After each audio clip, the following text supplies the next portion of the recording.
નમસ્કાર.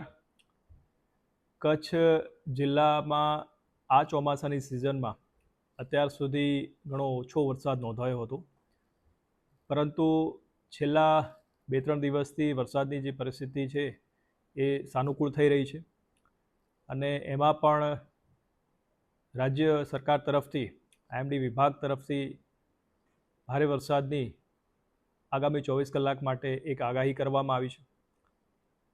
આ આગાહીમાં ખાસ તો ફ્લેશ ફ્લડ પ્રકારની એક સિચ્યુએશન કે જેમાં ખૂબ ઓછા સમયમાં વધારે વરસાદ પડી જાય એવી પરિસ્થિતિ નિર્માણ થતી હોય છે. આ આખી પરિસ્થિતિ છે એ ખાસ તો જે રાપર, ભચાઉ, અંજાર, ગાંધીધામ, માંડવી, મુન્દ્રા, ભુજ આ તાલુકાઓ અને આસપાસના વિસ્તાર માટે ઇસ્યુ કરવામાં આવી છે. એના માટેની જરૂરી જે સંકલન તમામ વિભાગો સાથે છે એ કરી લેવામાં આવ્યું છે.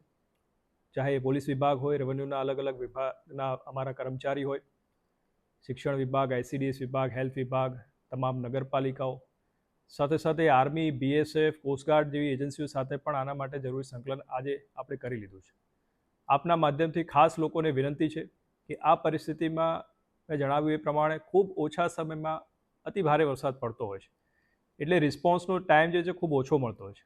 એટલે આવી પરિસ્થિતિમાં બિનજરૂરી બહાર નીકળવાનું ટાળશો અને રાજ્ય સરકાર તરફથી અને વહીવટી તંત્ર તરફથી જે પણ સૂચનાઓ મળે એનું ખાસ પાલન કરશો.